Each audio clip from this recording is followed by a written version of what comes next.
Hello दोस्तों, मेरा नाम है नंदिनी। मेरे इस यूट्यूब चैनल पे मैं आप सबका स्वागत करती हूँ। कन्याकुमारी में सबसे पहले दिन आप Kanyakumari temple, second tsunami park, third Vivekananda memorial, four Thiruvalluvar मूर्ति, फाइव बोट सफर और सिक्स गांधी मंडपम, ये सारे प्लेसेस के बारे में मैं आपको डिटेल्स में इन्फॉर्मेशन दूंगी। मैंने अभी जितने भी प्लेसेस के बारे में बताया, ये सारे प्लेस कन्याकुमारी टेम्पल के नज़दीक में ही है। आप मेरे यूट्यूब चैनल पे बने रहिए।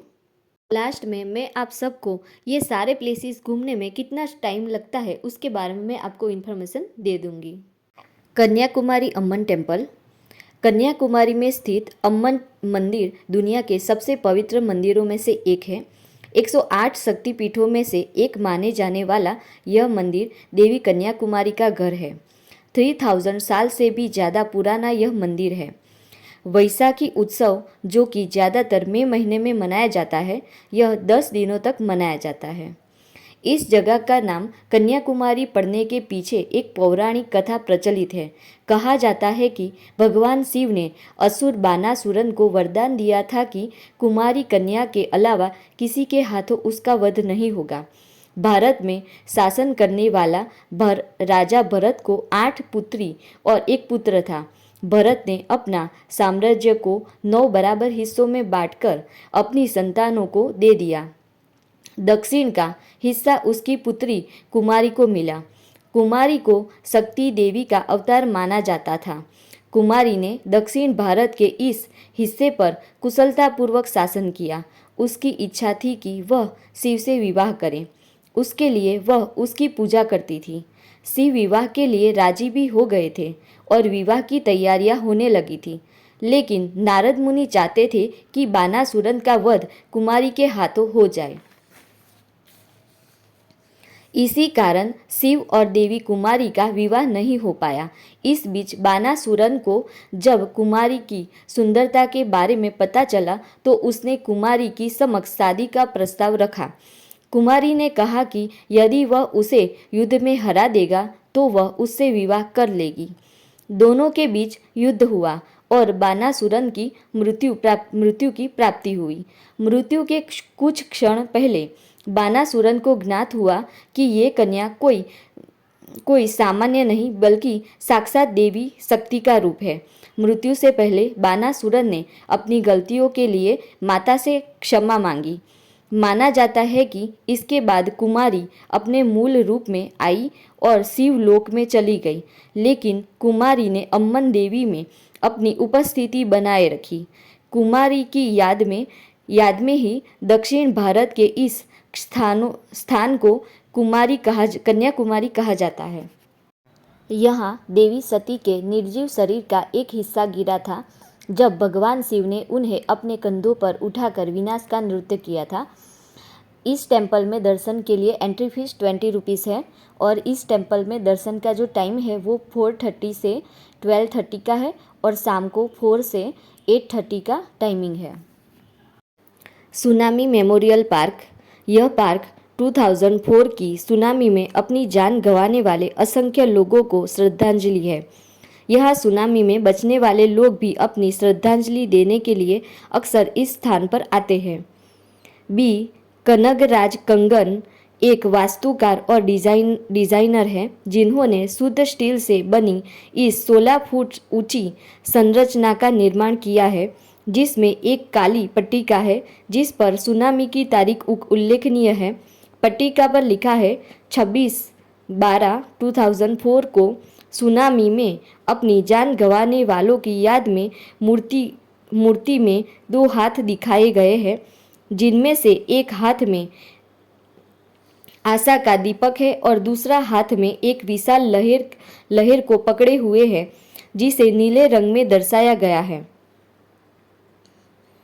यह इस बात का प्रतीक है कि कैसे मनुष्य सबसे अंधेरे दिनों में भी आशावान रह सकता है। यह सुनामी मेमोरियल पार्क कन्याकुमारी बीच के किनारे पर स्थित है।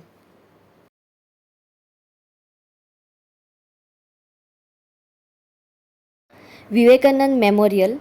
कहा जाता है कि 1893 में विश्व धर्म सभा में शामिल होने से पहले विवेकानंद तमिलनाडु के कन्याकुमारी गए थे।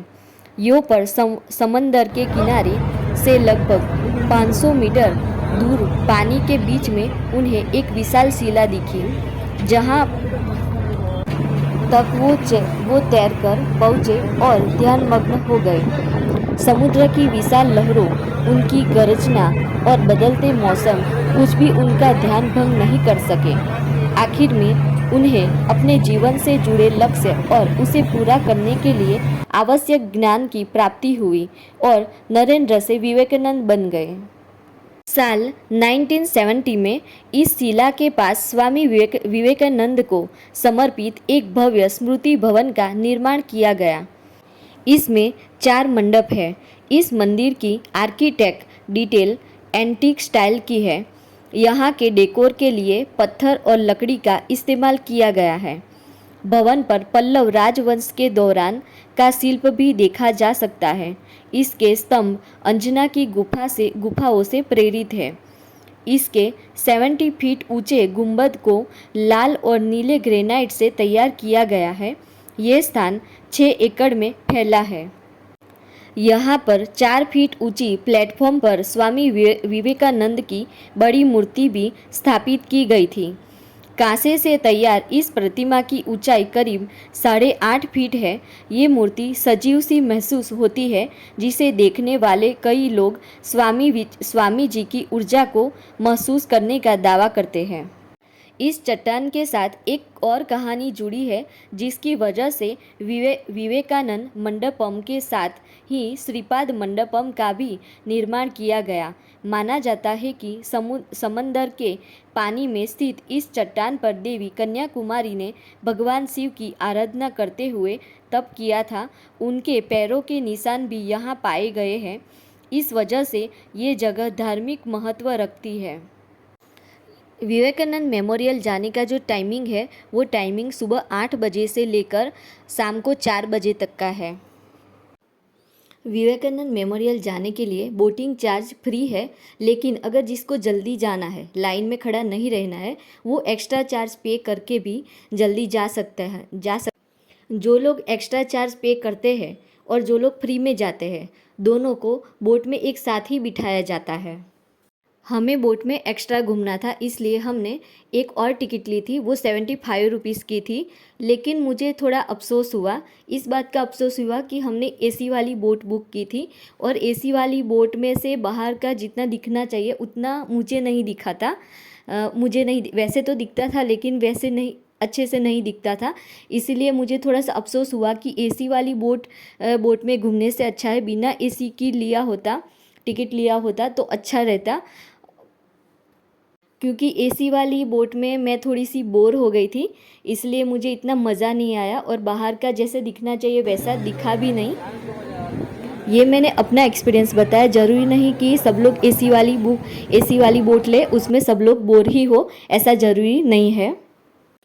एक्स्ट्रा बोट जो घुमाते हैं उसका जो टाइमिंग है वो 10:30 का टाइमिंग है।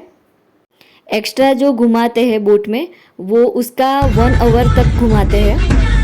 तिरुवल्लुवर में हम नहीं जा पाए क्योंकि वहाँ पे कुछ कंस्ट्रक्शन का काम चल रहा था। जब आप विवेकानंद मेमोरियल की टिकट ले लो, बोट में बैठने से पहले बीच में नारियल पानी वाला आता है, वहाँ पे नारियल पानी जरूर पीना। वहाँ पे नारियल पानी बहुत अच्छा मिलता है।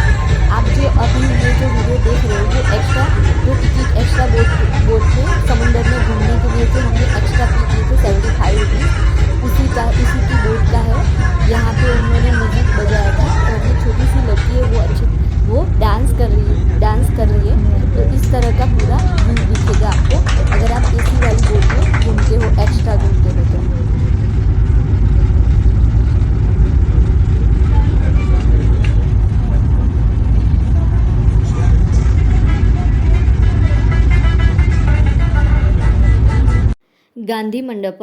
गांधी मंडपम का टाइम सुबह 7 से शाम 7 बजे तक का है। कन्याकुमारी के तट के पास स्थित महात्मा गांधी स्मारक हमारे राष्ट्रपिता महात्मा गांधी के सम्मान में बनाया गया था। इसे गांधी मंडपम के नाम से भी जाना जाता है। महात्मा गांधी कन्याकुमारी 2 बार आए थे। 1948 में उनके निधन के बाद उनकी अस्थियों को 12 अलग अलग कलशों में रखा गया था ताकि उन्हें देश के अलग अलग हिस्सों में ले जाया सके। इनमें से एक कलश कन्याकुमारी में लाया गया था। विसर्जन से पहले इसे उस स्थान पर रखा गया जहां अब स्मारक बनाया गया है ताकि लोग उन्हें श्रद्धांजलि दे सकें। बाद में उनकी अस्थियों को कन्याकुमारी के पानी में विसर्जित कर दिया था। बाद में उसी स्थान में महात्मा गांधी स्मारक या गांधी मंडपम बनाया गया। गांधी मंडपम की सबसे खास विशेषता इमारत की छत है। उसमें उद्घाटन है जिसे इस तरह से बनाया गया है कि 2 अक्टूबर को महात्मा गांधी जयंती पे सूर्य किरणें ठीक उसी स्थान पर पड़ती है जहां उनकी राख रखी गई थी।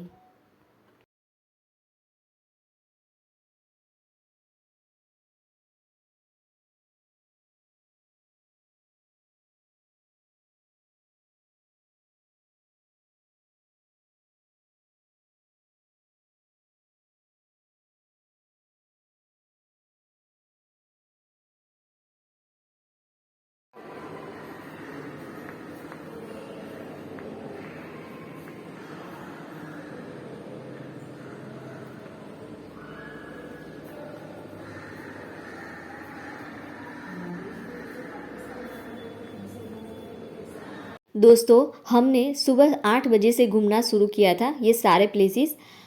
तो दोपहर के 2:30 तक हमने ये सारे जितने भी मैंने आपको अभी बताए ये सारे प्लेसेस हमने कवर किए। बाकी के जो प्लेसेस है वो हम रिक्शा में घूमने वाले हैं।